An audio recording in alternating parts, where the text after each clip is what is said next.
질의하세요 그냥.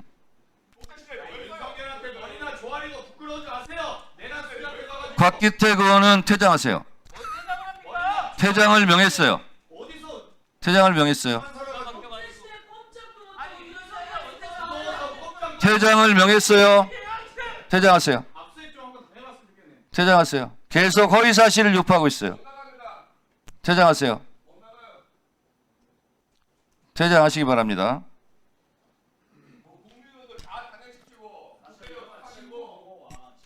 자, 송석준 의원 질의하세요. 근데 꼭 저희가 질의하기 앞에 꼭 이런 소동이 벌어져요. 정말 좀 위원장님 좀 질서 유지 좀 잘 좀 해주세요.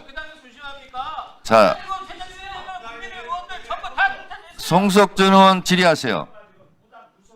경고 좀 저 서영교 의원 2번 좀 경고 좀 주세요. 질의 안 하면 다음 분 시키겠습니다. 자, 할게요. 자, 하겠습니다. 우리 천대엽 차장님, 어제 제가 좀 일찍 퇴근하셔서 동네 가게 우리 일반 서민들의 민심 좀 들어보라고 말씀드렸는데 어제 좀 동네 민심 좀 들어보셨습니까? 사법부에 대한 우리 세간의 어떤 민심이 어떤지. 어제는 제가 다른 긴요한 공무가 있어서 그런 시간을 갖지 못했습니다. 하셨습니까? 예. 예, 한 번 더 서민들의 목소리 잘 귀 기울여 보시고요. 사실 어제 제가 그런 말씀 드릴 때만 해도 정말 사법부 신뢰성에 저도 좀 의문을 갖고 있었습니다. 예, 다시 말해서 지난 우리 이재명 후보 우리 2심 재판의 결과를 보면은 너무나 기가 막힌 사진을 확대한 것을 갖고 사진을 조작을 했다. 또 뭐 국토부 협박을 했다라는 말이 단순한 의견 표명이다. 이런 식의 소위 말해서 지나가던 개도옷을 이 2심 판결에 대해서 세간의 온갖 풍자가 난무할 정도로 정말 이게 대법원의 신뢰를 떨어뜨린 2심 판결이었는데 그 판결을 바로잡고자 한 것이 어제 대법원 판례 아니었습니까? 우리 처장님 어떠세요? 어제 대법원 판결이 여기서 말씀하시는 대로 무슨 뭐 법조 카르텔에 의한 무슨 이게 무슨 쿠데타입니까? 사법 쿠데타입니까? 말씀드린 것처럼 다수 의견과 소수 의견을 다 보셨을 테니까 거기에 실체적 법리에 관한 쟁점 그리고 절차에 관한 쟁점 모두가 충실하게 90쪽에 가까운 판결에다 담겨 있고 그 부분이 모든 것을 웅변한다고 생각합니다. 네. 실력 있는 분들, 존경하는 대법관님들이 모여서 진지한 토론을 거쳐서 최종 결론이 나온 거죠? 그렇습니다. 우리 대법원 그동안 우리 야당 의원 같이 우리 여당 의원 도와서 교직도 늘려주고 또 여러 가지 지난 연말에 예산도 많이 보장해 줬지 않습니까? 우리 야당하고 우리 대법원이 뭐 척지고 이런 건 없죠? 저희들은 이제 국회의 어떤 입법 사항과 재판과는 전혀 무관하다는 부분을 다시 한번 말씀드릴 수 있습니다. 예, 이렇게 우리가 대한민국의 우리 국가 제도에 대해서는 지난해 노벨 경제학 수상자들도 얘기를 합니다. 가장 세계에서 가장 그야말로 모범적인 국가 제도를 갖고 있다, 시스템을 갖고 있다. 그런데 이제 지난번에 비상계엄이 우리 발생하고 또 우리 이런 탄핵 사태가 생기면서 정말 우리 대한민국이 엄청난 이제 스트레스 테스트를 받고 있다. 그래서 대한민국의 제도가 잘못된 거는 바로 잡아야 됩니다. 그래서 지금 종전의 우리 헌법 시스템이 너무 우리의 제왕적 대통령제 아니냐 이런 우려들을 했었는데 알고 보니 거대 야당에 의해서 무슨 짓이든 할 수 있는 그야말로 거대 야당에 의한 입법 독재가 가능한 잘못된 문제가 있는 헌법 시스템이다. 그래서 개헌을 해야겠다 이런 얘기들이 나오는 거 아닙니까? 그런 얘기 들으셨죠? 뭐 아시다시피 비상계엄이라는 위헌적인 조치로 인해서 국가적인 중대사가 생겼고 다행히 잘 복원되어 가고 있는 것으로 생각합니다. 우리 국가 지도자들이 이제는 우리가 구체제 1987년 체제를 교체해야 하자는 거 아닙니까? 그동안 시대 정신에 제대로 시대 정신이 반영이 안 돼 있고 또 이렇게 그야말로 탄핵 줄줄이 탄핵의 이름도 이루 헤아릴 수 없을 정도로 많은 그 무자비한 탄핵들이 벌어지고 있지 않습니까? 처음에 뭐 아주 뭐 보복 탄핵 이렇게 나오더니 나중에 방탄 탄핵, 나중에는 뭐 줄탄핵, 심지어 지금 곧 아마 이어질지도 모르겠는데 총탄핵한다고 그래요. 소위 국무회의를 무력화시킬 정도로 모든 국무위원들을 탄핵하겠다고 그래요. 지금 이미 헌법기관의 중요기관인 감사원장도 탄핵시킨 바가 있고, 그리고 또 검찰총장 탄핵 소추안이 어제 또 올라왔어요.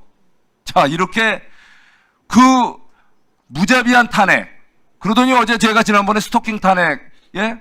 우리 최상목 대행, 그 대통령 권한대행, 총리 대행 3개를 겸임하다가 결국은 총리가 돌아오시면서 다시 이제 부총리로 돌아왔는데, 돌아온 또 부총리 상대로 또 탄핵한다고 스토킹 탄핵을 했었어요.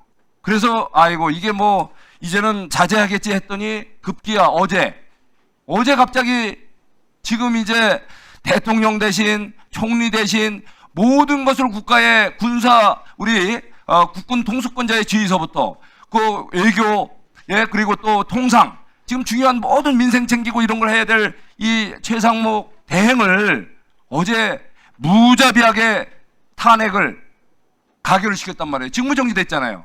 그러니까 이분이 어차피 직무대에서 일을 못하거나 이제는 뭐 어떻게 되거나 이제 어제 사의를 표명해서 지금은 이제 우리 대한민국 헌정사의 초유의 대행의 이게 뭡니까 이게. 지금 교육부총리가 지금 이제 그야말로 대통령과 총리를 같이 겸하면서 대행을 한다는 얘기죠. 이런 기가 막힌 일이 벌어지는 대한민국의 현 체제, 그것이 거대 야당에 의한 입법 독재에서 나타나는 이런 만행적 행태 아닙니까? 이 부분에 대해서 우리 헌법재판소 사무처장님 어떻게 생각하세요? 이런 줄탄핵, 총탄핵, 심지어 끝까지 쫓아가면서 하는 이 스토킹 탄핵을 하는 이 탄핵 제도가 정상적인 겁니까? 헌법재판소는 저희들한테 맡겨진 사건에 대해서 지금 헌법과 법률이 정한 바에 따라서 저희 역할을 다하고 있다고 말씀을 드리겠습니다. 다하고 있다고 생각해요? 잘못된 건 잘못했다고 지적을 해야죠. 지금 줄탄핵, 총탄핵, 국무회의까지 무너뜨린 탄핵이 정상적으로 문제가 없다는 겁니까? 그러니까 그 부분에 대해서 저희에게 지금 사건화되어 있는 것들에 대해서는 저희들이 결정을 한 바가 있고요.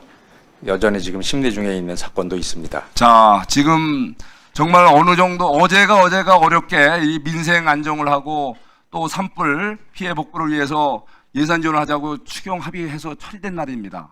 그런데 추경을 하고 그걸 집행할 책임질 이 경제부총리를 갖다가 무자비하게 스토킹 끝에 결국 탄핵시켜서 대한민국을 혼란의 도가니로 지금 몰아가고 있어요.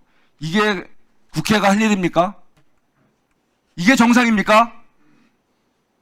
천대엽 처장님, 어제 예. 대법원 판결이 잘못됐습니까? 말씀드렸지만 저희들이 하고 싶었던 모든 이야기들이 다수 의견과 소수 의견에 충실히 녹아 있다고 말씀드릴 수 있겠습니다. 이게 사법 쿠데타 맞아요? 저희 사법부는 저희 법치주의 확립을 위해서 사법부가 해야 할 모든 역할을 충실히 말씀드리지만 쿠데타라고 볼 수 없습니다. 없죠. 그런데 왜 여기서 한결같이 심지어 법사위원장님까지 나서갖고 어제 대법원에 자, 발언 시간 끝났어요. 무슨 사법 쿠데타니 발언 시간 끝났습니다. 끝없는 많은 망언들이 쏟아지고 있어요. 이거에 대해서 엄중하게 항의를 하고 여기 대해서 대법원의 입장을 국민들에게 성명서부터 발표할 의향은 없어요? 오늘 말씀드려도 되겠습니까? 하세요. 자, 그만하세요. 하세요. 좀 주세요. 끝났어요. 자, 각기택은 퇴장하세요. 저한테 별도로 그 발언해 자, 말씀드리겠습니다. 국회법 145조 1항에 의해서 제가 1차 경고를 했습니다. 그랬음에도 불구하고 계속 질서를 어지럽혔다고 위원장이 판단했습니다. 발언권을 중지했습니다. 그랬더니 발언권이 중지됐음에도 불구하고 나는 계속 끼어들어서 계속 떠들겠다고 얘기했습니다. 그러면 결국은 퇴장 조치를 할 수밖에 없습니다. 그래서 퇴장 조치를 한 겁니다. 퇴장 조치를 했는데도 불구하고 이렇게 버티고 있습니다. 경위가 와서 퇴장해달라고 요청했음에도 불구하고 앉아 있습니다.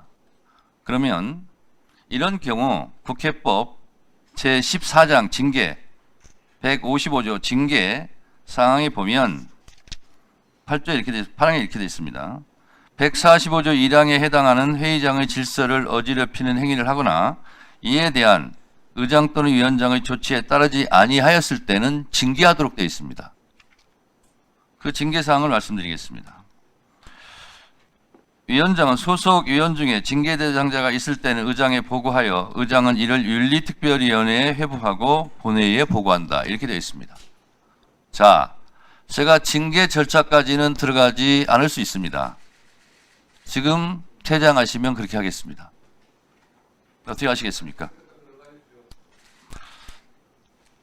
경위께서는 퇴장시켜 주시기 바랍니다. 퇴장시켜 주세요.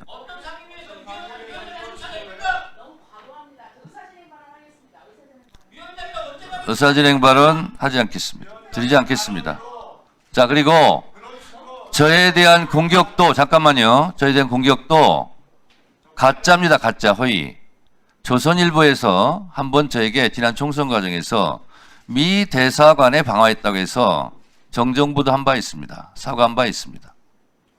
그리고 제 사건은 89년도 노태우 대통령 방미를 앞두고 농축산물 수입 개방 압력을 허락하지 말아라. 대한민국 농축산 어민들을 보호하기 위해서 대학생 때 제가 한 일입니다. 그리고 조용히 좀 하세요. 거기에 불이 나지도 않았고 불을 지르지도 않았어요. 그냥 방화 예비라고 검찰이 엮어서 그렇게 판결한 겁니다. 저희가 불 지르지도 않았어요. 불 나지도 않았어요. 자, 그런데 곽규태 의원은 미 대사관에 제가 방화를 했다고 허위 사실을 또 이렇게 유포했어요. 면책 특권을 이용해서. 저에게 트위터나 이런 데에서 이렇게 허위 사실을 유포한 사람들을 제가 고소해서 사과를 하고 정정하고 아파트 경비원 어떤 분은 죄송하다고 편지 7장을 저한테 써서 사과 반성문을 보낸 적도 있습니다. 앞으로 곽규택 의원의 이 허위사실 유포에 대해서 그걸 믿고 이렇게 유포하는 자들도 제가 법적 조치를 하겠다는 말씀을 드립니다. 자, 신상 발언 드리지 않고 잠시 정의하겠습니다.